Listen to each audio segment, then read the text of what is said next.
Since May of 2022, cases of monkeypox have been spreading around the world. The World Health Organization reported more than 500 cases in at least 26 countries. But should this be a cause for concern? On the program today, we'll talk more about the disease, what we can expect, and preventive measures we can take as early as now. I'm Dr. Freddy Gomez, and welcome to Medtalk Health Talk on CNN Philippines.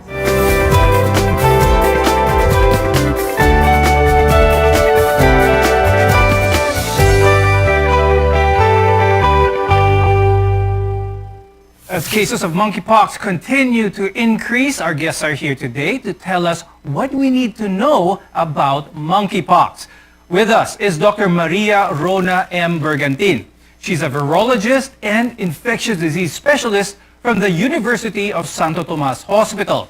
We're also joined by Dr. John Wong, who is an epidemiologist and the senior technical advisor of Epimetrics. Now, before we delve into monkeypox, let's first talk about smallpox. Now, it's a virus of the same family. We could say that they're cousins, and this is what spread around the world years ago. This was obviously eradicated. In terms of smallpox, Dr. John, why was this a problem 40, 50 years ago? Smallpox had a very high case fatality rate. Of every 10 cases, 3 people would die. So there was a worldwide vaccination campaign to try to eradicate it. And many survivors of smallpox would have permanent scars over large areas of their body, particularly on their faces. And some were even left blind.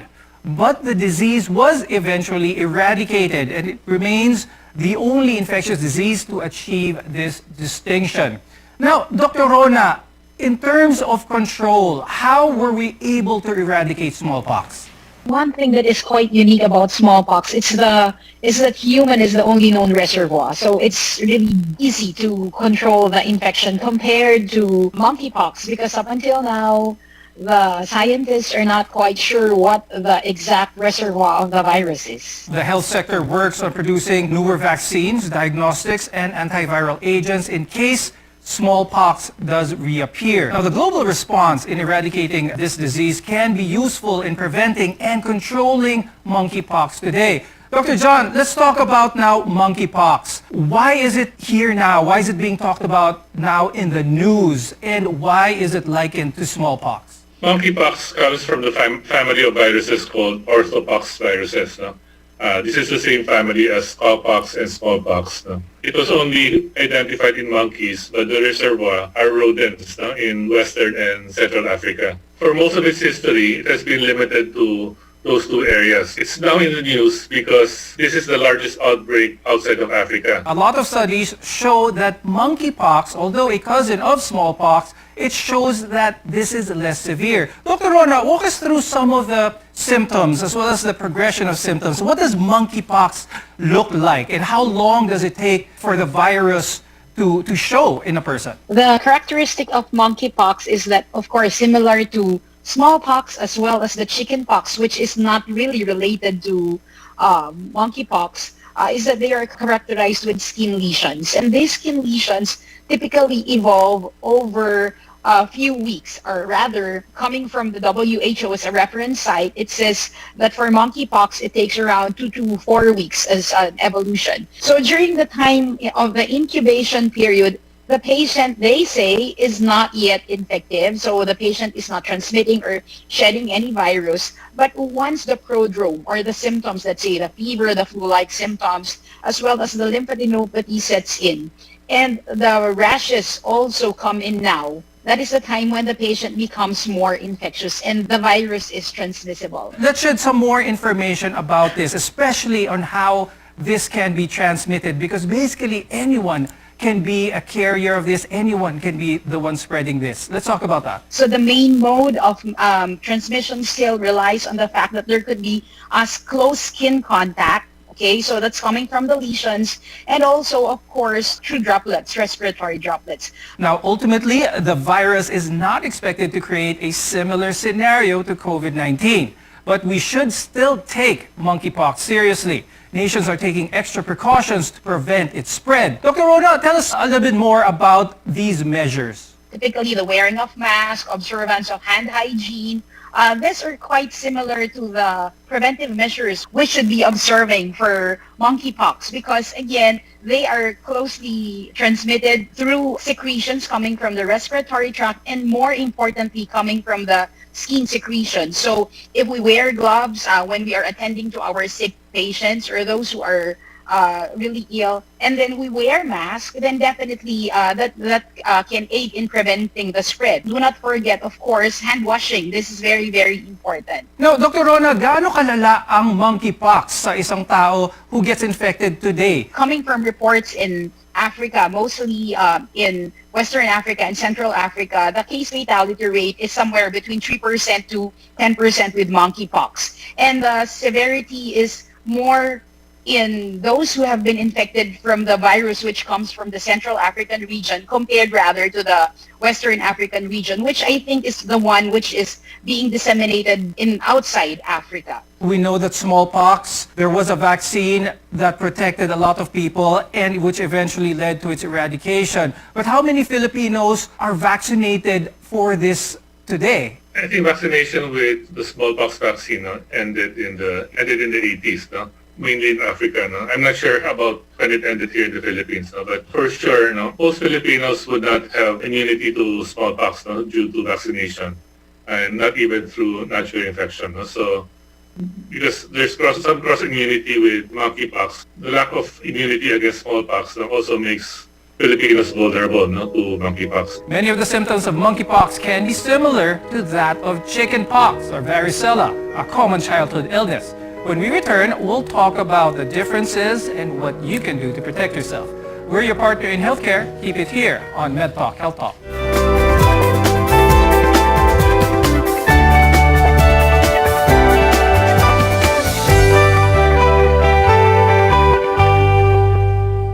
SMC, San Miguel Corporation.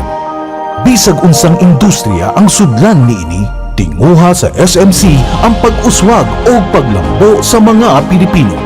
Karon, gikan sa SMC, aniya na ang SMC Davao Cement. SMC Davao Cement, gama sa Davao para sa Mindanao. SMC Davao Cement, ato ni Bay. Ito ang RPN, Radio Philippines Network, DXKT 1071 sa inyong mga radyo, ang Radyo Ronda sa Davao.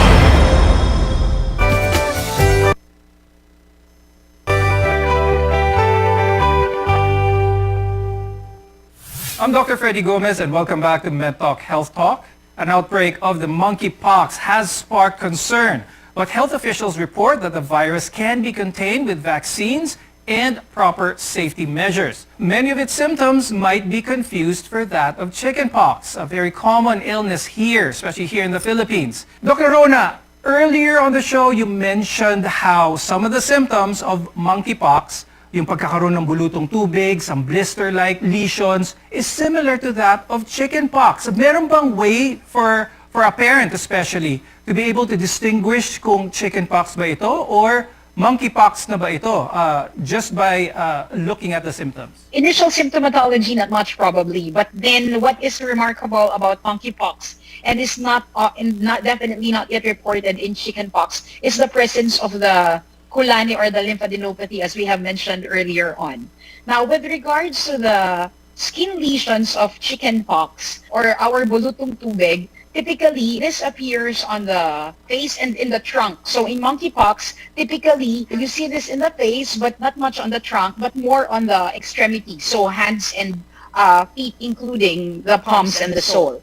And also, when we talk of chickenpox, if you're going to scrutinize or look at the lesions closely, they appear at different stages. Unlike when we see monkeypox, isang particular portion ng katawan, pare-pareho yung itsura ng skin lesions nila. In terms of monkeypox, how bad can it get? Kailangan bang ma-hospital ang tao kapag sila yung na-diagnosed with monkeypox, or is this self-limiting? Definitely, they have to isolate themselves.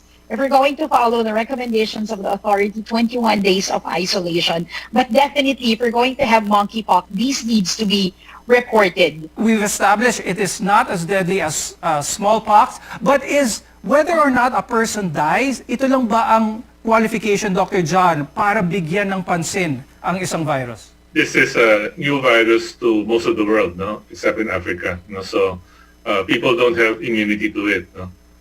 Second, even though most cases, no, the majority of cases are mild, no, sometimes the skin lesions leave some marks, no, that can be disfiguring. So people should pay attention to what the public health officials are saying. No? We're still in a good place that we still have not identified any cases. So for now, no, the public should be more concerned about COVID, no, and trying to get vaccinated or boosted. There was a vaccine for smallpox before. Is this the same vaccines that we need to be aware of in order to protect ourselves from monkeypox? The chickenpox vaccine is different from what we hear about monkeypox vaccine. So the ones which protected individuals in Africa or almost the rest of the world for the spread of the monkeypox is the smallpox vaccine, rather the vaccinia vaccine, which is used for smallpox. But when we talk of the chickenpox vaccine, this is coming from the varicella virus, which is of course again a different family. And for the varicella virus vaccine, this is widely available, can be given to children and also adults who have not yet received the immunization. But when we talk of the smallpox vaccine, which is being utilized in certain sectors to protect individuals against monkeypox, so this is very limited, only for selected individuals and not for wide public use. Right now, monkeypox, there are no cases of monkeypox here in the Philippines. But do you predict in the future that it is only a matter of time for it to arrive here in the Philippines? Health authorities in Europe discovered it. No? There were already about 200 cases. No? So they're thinking this is just the tip of the iceberg. No? That community transmission has been going on for some time. No? And since we're not testing for monkeypox for travelers, possible for it to enter the Philippines unnoticed. It's still not cost effective, no, to test people for monkeypox, no, for incoming travelers. No. The most we can do is to ask about travel history and look for fever or a rash, no, for incoming travelers. But because of those, no, it's possible that it could enter the country unnoticed. Whether it's monkeypox, chickenpox, or COVID-19, there are steps that we can take to protect from these contagious diseases. More on this when we return. Your health is our mission here on Medtalk Health Talk.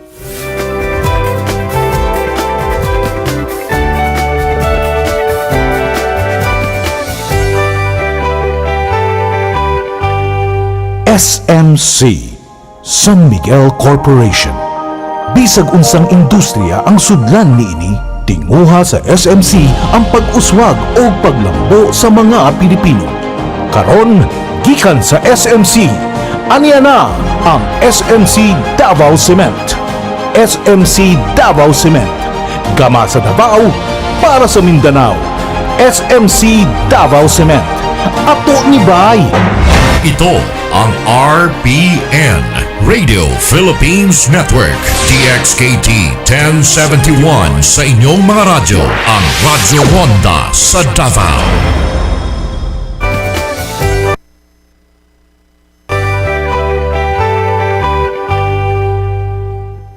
I'm Dr. Freddy Gomez and welcome back to Medtalk Health Talk. While cases of the monkeypox virus continue to spread, health experts say that the risk to the general public remains low. We should still take precautions in order to reduce our risks of catching the virus or any other infectious diseases for that matter. Dr. Rona, let's remind our viewers again what is effective in controlling infection, whether it be for COVID-19 or for monkeypox. Always continue hand washing. That is very, very important. It prevents, of course, the spread of the disease. Not just COVID, not just monkeypox, but other viruses and bacteria as well. When we're dealing with monkeypox as well as with COVID, then we use the mask. So please do not put our guards down, because these are the ones that have been protecting us over the past 2 years to almost 3 years of the pandemic. When it comes to monkeypox, what kind of isolation time are we looking at here? 21 days as against to the shortened isolation period that we have nowadays when it comes to COVID-19. And this is the duration of isolation somehow applies to patients with chickenpox, because our audience need to know that as long as there is a crust in the skin lesions of these patients with either monkeypox or chickenpox, they are still transmitting or shedding the virus. Now, Dr. John, speaking of protocols, with travel restrictions easing, how can the Philippines better screen for viruses such as monkeypox as well as COVID-19? One of the most effective means of preventing outbreaks of monkeypox is to provide information, no, to the public, no? Like what we're doing now, no? What it is, how to identify it, no? What are the symptoms, no? And when people have this information, they can either self-report, no? Or report people they know, no? In their family members who have these symptoms. There are some reports of people trying to look for a smallpox vaccine. There are some people who say that they need to be updated with their varicella vaccine in order to protect themselves from monkeypox in case it does enter here in the Philippines. Let's try and clarify the air. Let's give them some good information so they could make decisions better. So with regards to the commercial availability of monkeypox vaccine, it's not that commercially available. In fact, in other countries, they are only given to a limited number of people, most especially the ones who are working in laboratories or, let's say, in healthcare units where there is a high-risk possibility of exposing themselves to monkeypox. Now, with regards to varicella virus vaccine being given to prevent, again, monkeypox, so again, to emphasize, they are a different family. So when you update your varicella vaccine, that means you're going to have yourselves protected from varicella, but not from monkeypox. Now, before we let both of you go, do you have any additional tips for our audience which they can use in order to protect themselves from monkeypox? I'll start first with Dr. John. The most important thing that they can do is just continue listening, no, to the public health officials, no, what they're saying, no, whether or not there are cases here in the Philippines. No. However, no, it's the public health officials, no, who have to pay attention, no, to the introduction of cases here in the Philippines. No. We need better surveillance, no, and better information to the public.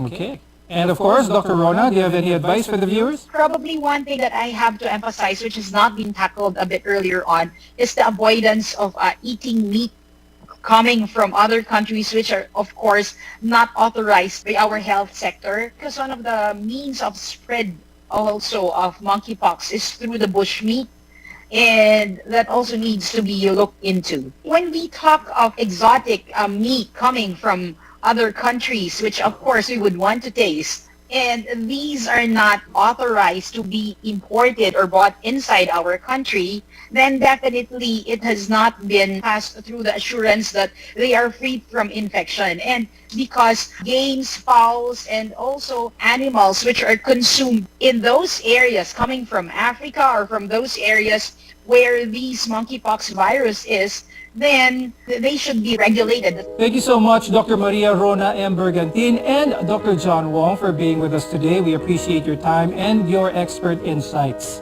I'm Dr. Freddy Gomez, and thank you for watching Medtalk Health Talk. We'll see you again next time.